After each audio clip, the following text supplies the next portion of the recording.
नमस्कार। आज हम बात करने वाले हैं चैत्र नवरात्रि की। एक ऐसा त्योहार जो सिर्फ कैलेंडर नहीं बदलता, बल्कि हमें अंदर से स्पिरिचुअली जगाने का एक मौका देता है। ये 9 रातों का एक बहुत ही जीवंत त्योहार है।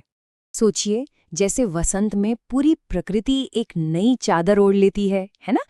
ठीक वैसे ही ये त्योहार हमें खुद को अंदर से तरोताजा करने का एक बड़ा ही अनोखा रास्ता दिखाता है। चलिए समझते हैं कि ये होता कैसे है। तो चैत्र नवरात्रि, जिसे वसंत नवरात्रि भी कहा जाता है, असल में प्रकृति के इस नएपन को हमारी अपनी जिंदगी से जोड़ता है। ये एक मौका है देवी के 9 रूपों की आराधना करने का और अपनी भक्ति और अंदर की शांति को फिर से पाने का।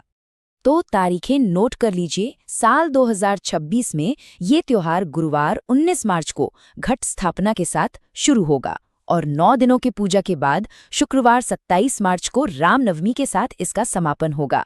ये हिंदू कैलेंडर के चैत्र महीने के पहले दिन से शुरू होता है। तो इस त्योहार की शुरुआत होती कैसे है? इसकी शुरुआत होती है एक बहुत ही खास और सुंदर समारोह से। चलिए देखते हैं। पहले दिन एक बहुत ही महत्वपूर्ण रिचुअल होता है, जिसे घट स्थापना या कलश स्थापना कहते हैं। इसमें सबसे पहले पूजा की जगह को, जो घर के पूरब या उत्तर में हो तो अच्छा है, उसे साफ किया जाता है। फिर मिट्टी के एक बर्तन में जौ के बीज बोए जाते हैं, जो तरक्की का प्रतीक हैं। इसके बाद एक कलश में शुद्ध पानी, सुपारी, सिक्के और चावल भरकर उस पर आम के पत्ते रखे जाते हैं और आखिर में एक नारियल को लाल कपड़े में लपेटकर कलश के ऊपर रखा जाता है, जिससे देवी का आवाहन किया जाता है। और इस रिचुअल का मतलब बहुत गहरा है। जैसा कि इंडिया टुडे कहता है, ये 9 दिनों के दौरान देवी दुर्गा की उपस्थिति का प्रतीक है। मतलब ये कलश सिर्फ एक बर्तन नहीं है, बल्कि ये घर में खुद देवी माँ की मौजूदगी का प्रतीक बन जाता है। शुरुआती समारोह के बाद अब बात आती है 9 दिनों की साधना की, और बहुत से लोगों के लिए इसका सबसे जरूरी हिस्सा है व्रत यानी उपवास। व्रत के दौरान लोग एक खास तरह का आहार अपनाते हैं, जिसे कहते हैं सात्विक आहार। सात्विक शब्द सत्व से आया है, जिसका मतलब है शुद्धता। तो ये खाना ऐसा होता है जो शरीर और मन दोनों को शांत और शुद्ध रखता है। माना जाता है कि इससे तनाव कम होता है और बॉडी डिटॉक्स होती है। तो इस उपवास में क्या खाते हैं और क्या नहीं? खाने की चीजों में कुट्टू का आटा, राजगिरा, सिंघाड़े का आटा, ताजे फल, दूध, दही और सेंधा नमक शामिल हैं। और जिन चीजों से परहेज किया जाता है, उनमें है प्याज, लहसुन, गेहूं, चावल, बाहर का बना खाना, मांस मछली, शराब और साधारण नमक। अब एक सवाल अक्सर मन में आता है कि ये त्योहार साल में 2 बार क्यों मनाया जाता है, एक वसंत में और एक शरद में? इसके जवाब में एक गहरा ज्ञान छिपा है। हाँ, तो 2 सबसे बड़ी नवरात्रे हैं, एक वसंत की चैत्र नवरात्र और दूसरी शरद ऋतु की शारदीय नवरात्रि। और दोनों का अपना अपना महत्व है। दोनों के आध्यात्मिक उद्देश्य अलग हैं, पर एक दूसरे से जुड़े हुए हैं। और ये केवल देखिए, इससे बात और भी साफ हो जाती है। चैत्र नवरात्रि वसंत में आती है, जो हिंदू नववर्ष और आंतरिक विकास का समय है। इसमें लोग ज्यादातर व्यक्तिगत चिंतन करते हैं।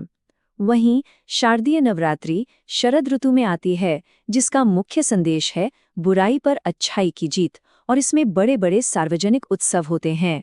एक में नई शुरुआत की ऊर्जा है, तो दूसरी में विजय और उल्लास की।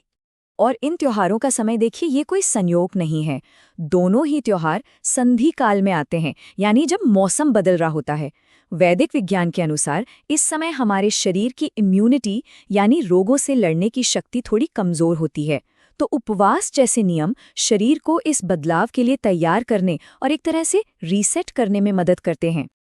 अब आते हैं इस त्योहार के सबसे अहम हिस्से पर, 9 रातें और देवी के 9 दिव्य रूप। हर रात माँ दुर्गा के एक खास स्वरूप को समर्पित है। तो यात्रा शुरू होती है पहले दिन माँ शैलपुत्री के साथ।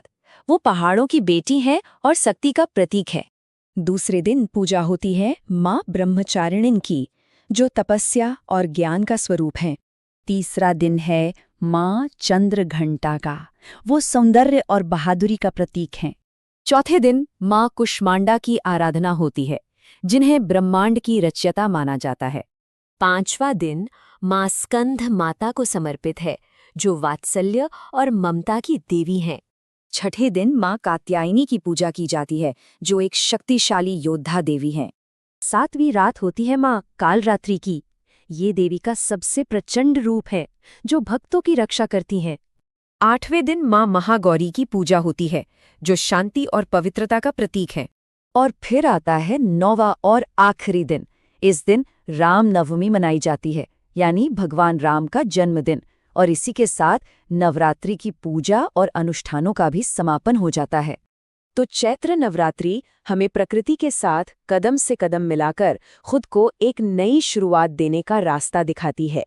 ये सोचने पर मजबूर करता है कि इस वसंत, इस नए साल में अपने अंदर क्या नया जगाया जा सकता है।